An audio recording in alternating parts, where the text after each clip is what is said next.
Well, it's the land of grills, right? So let's do a video of the Smokey Joe Collection, the Weber Collection, folks. And I've got a brand new one. Can you guess which one of these is brand new to the collection? Yeah, I just got it yesterday, cleaned it up, and it's one of these. So we're gonna show that one. But we're also gonna go through all these and talk about dates and how do you know how old your Weber kettle is. And if you're somebody like me who's collecting them, possibly you want to know. And we'll take a look at some of them because all of these have a little bit of a different story to tell. Well, let's get started. All right, folks, before we get started here, I'm going to leave a link down below in the description. It's about a year ago that I got the opportunity of a lifetime, and that was to tour the Weber manufacturing facility in Huntley, Illinois, folks. It was a real treat, and I'll leave that down in the description if you want to watch that. It was really cool to see how Weber grills, American made, folks, how they're actually made right here in the good old USA.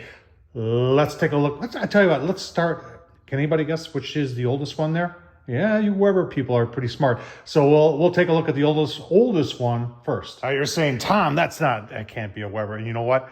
I thought the same thing too. My wife took a picture of this at the rummage sale and said, do you want this? It's $3. And I said, well, I'm not even sure that's a Weber. It's got wooden legs. That can't be. So I said, yeah, for $3, what the heck?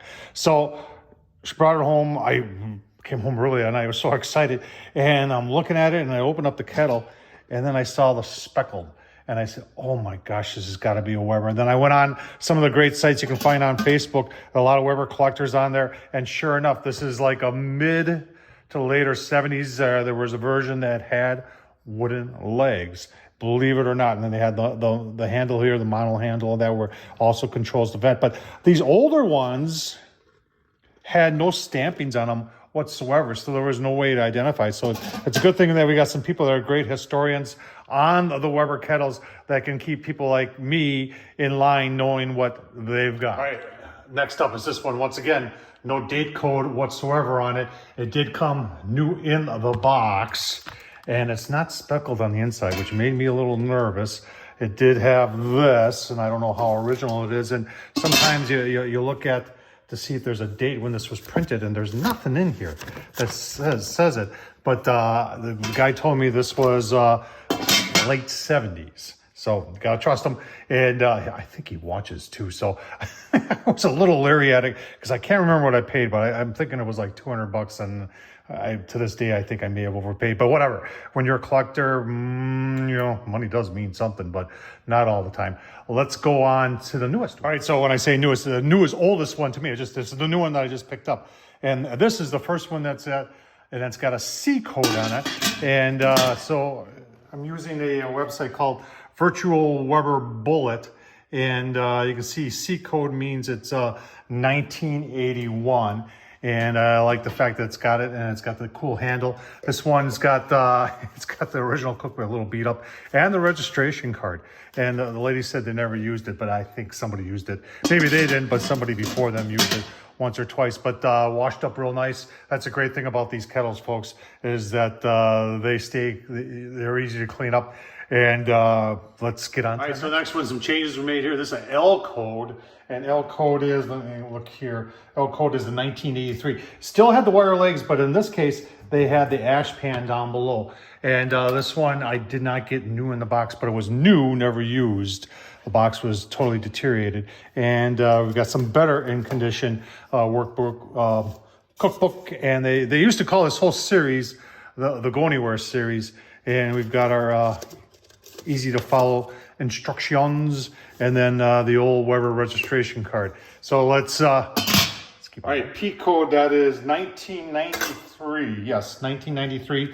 And this one now we've got the same legs and the setup that we have today. The only thing different about today is that it doesn't have the wooden handle anymore. And obviously this one's got still the great instructions. It's got a new owner's manual, cookbook, and the iconic registration card. It'd be cool to send one of those in and see what happens, hey, wouldn't it? So let's, I tell you what, let's take a look at Homer next. All right, so Homer I got new in the box, and I'm not even embarrassed to tell you what I paid for it, but it is really, really cool. The blue handle is just awesome, folks. It is a double D. And double D is 2000, I believe. Yes, it is. And it's just, it's something I wanted. and I think I paid $300 for it. Plus I had to pay for shipping. So you should be a little embarrassed about that. But once again, if you're collecting, sometimes you pay, you know, just to get it. Some of you may be wondering about these little things. So I've got a cousin whose husband is in the floral business, and these are floral arrangements. They had a little plastic thing in there, and they would, like, for 4th of July, have like a little floral arrangement you could pick up. So I've got the black one and the red one. Red ones are hard to find. Black ones, there's quite a few out there, but I think I've got 2 blacks and 1 red, but pretty cool. And I tell you what, take a look at the rest of the collection. All right, so 2014 Go Anywhere there. The burgundy one or the red one, it's called something else. That's relatively new. That's an AH there, the gray one. Dr. Pepper, I did a restoration on that, folks. Pretty cool. You want to see some older stuff? Let's go in the basement. Got the lanterns, if you didn't know, Weber made lanterns. And then I've got in the box, the leg accessory, bottom leg accessory kit, which I think which is cool. Let's, now let's go in the basement. You got to see it. All right, so in the basement, we've got an O. That's going to be my grandson's first grill. And then I've got, this one's kind of cool. This is a K, but it's a Dr. Pepper promotional one. A Miller Lite one. And this one right here is an Easy. And this is the one I did a restoration of. In fact, I made a video of it. If you want to see, I'll leave the link down below. This thing was in really, really bad shape. And I'm shocked how well it turned out. Now, there's 2 other beauties, not Weber, but Tonka. Yeah, you've heard of Tonka trucks, right? Well, Tonka, back in the 60s, used to make these things. And that one is, that is as new as it gets, folks. A little bit of rust in the bottom, but I even got this cool instruction thing. Like I said, this is from the 60s. I had to take apart the rotisserie motor and put it back together, just clean it, and it runs. And then this one, another one, it came in that box right there. This one I did a restoration on. It was pretty bad gone, but it took me a while to find the burnt orange Rust-Oleum paint. And then I got a new sticker. There's a guy that makes these stickers, so I got that on there. That's pretty cool also. So what do you think? Here, why don't you take a picture and show me your collection of old grills, folks. I hope you enjoyed this. Tom Horsman at YouTube, thumbs up, leave a comment. And hey, you know what? If you want to help support this habit of mine, super thanks down below. Buy me a cool drink. I'd appreciate it. Thanks for watching, folks.